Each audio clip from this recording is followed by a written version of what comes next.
आपण आता पाहणार आहोत पॉवर बी आयमध्ये रिलेशनशिप म्हणजे काय किंवा ते कसं काम करतं. ओके. सो या ठिकाणी आपण पाहतोय की माझ्याकडे 4 टेबल्स आहेत वेगवेगळे. ओके. 4ही टेबलमध्ये काही वेगवेगळा डेटा आहे. इकडे तुम्ही जर पाहणार टेबल व्ह्यूमध्ये तर तुम्हाला दिसेल की शीट 2 मध्ये सीरियल नंबरचा कॉलम आहे, नेम, क्वांटिटी, रेट आहे. त्याबरोबर टेबल 1 मध्ये सुद्धा सीरियल नंबरचा कॉलम आहे. त्यानंतर नेम, जेंडर, प्रेझेंट स्टेटस अशा प्रकारचे कॉलम्स आहेत. मॉडेल व्ह्यूवर जेव्हा क्लिक करता, त्यावेळेस तुमच्या एक गोष्ट लक्षात येईल, की टेबल 1 आणि या ठिकाणी शीट 2 या दोन्हीमध्ये एक रिलेशनशिप दाखवलं जातं, की या ठिकाणी पहा 1 वर क्लिक केलं तुम्ही असं अशा प्रकारे, तर दिसतं, की तुम्ही दोन्हीकडे सीरियल नंबरचा जो कॉलम आहे, तो हायलाइट झाला. याचा अर्थ दोन्हीमध्ये एक गोष्ट कॉमन आहे, ती म्हणजे सीरियल नंबर. ओके. दोन्ही टेबल्समध्ये कॉलम हा कॉमन आहे. सो सीरियल नंबरचा जो कॉलम दोन्हीमध्ये कॉमन आहे ना, तर त्याच्यामध्ये जो डेटा आहे, आता त्याच्या संदर्भात एक सांगायचं म्हटलं तर इथे एक आलंय 1, 1 आलंय. ओके. काय होतं याचा अर्थ, की इकडचा एक कॉलम आणि इकडचा एक कॉलम हे दोन्ही एकमेकाशी काही रिलेशनमध्ये दिसतायत. म्हणजे सेम आहेत म्हणून.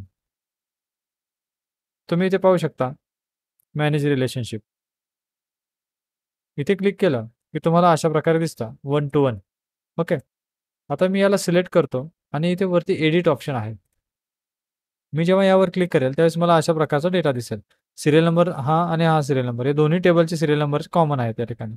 म्हणजे 1 to 1 रिलेशनशिपमध्ये आहेत. आता इथे पहा 1 to 1 मध्ये काय म्हटलंय पहा 1:1. ओके. ही 1 to 1 हा एक कार्डिनॅलिटी म्हटलं याला. ॲक्चुअली याचा अर्थ असा, की याचं जे रिलेशनशिप आहे हे 1 to 1 आहे.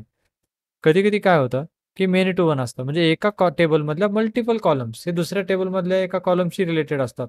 परंतु इथे काय झालंय, फक्त सीरियल नंबरच दोन्हीकडे कॉमन आहे. कधी-कधी काय होतं, एका टेबलमध्ये एक सीरियल नंबर असतो आणि दुसरीकडे मल्टिपल कॉलम्स असतात, ज्याच्यामधला डेटा त्याच्याशी रिलेटेड आहे. मग त्याला वन टू मेनी म्हटलं जातं आणि मेनी टू मेनी म्हणजे इकडचे मल्टिपल कॉलम्स आणि इकडचे मल्टिपल कॉलम्स हे एकमेकाशी रिलेटेड आहेत. ओके. परंतु हे दिसतं कसं? ते ऑटोमॅटिकली आपलं पॉवर बीआय जे सॉफ्टवेअर आहे, हे डिटेक्ट करतं, की हे रिलेशनशिप कोणत्या प्रकारचं आहे. तुम्हाला मॅन्युअली चेंज करायचं वाटलं, तर तुम्ही इथून चेंज करू शकता आणि सेव्ह म्हणू शकता. पण जेवढं प्रॉपर रिलेशनशिप या ठिकाणी आपल्याला दाखवतोय, तेवढं प्रॉपर ते असायला हवं. ओके. मग तो पॉवर बीआय ऑटोमॅटिकली डिटेक्ट करतो, की कोणतं रिलेशनशिप हे जास्त प्रॉपर आहे. असा याचा अर्थ आहे.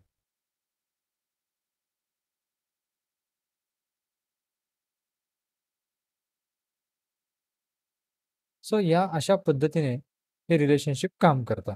ओके. याला सेव्ह म्हटलं, की याप्रमाणे तुम्हाला पुन्हा इथे आलो आपण. ओके. क्लोज केला.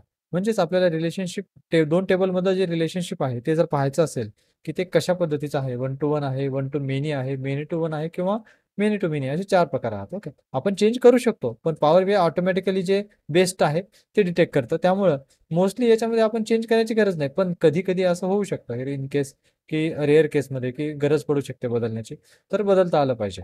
अशा पद्धतीचा ऑप्शन आहे.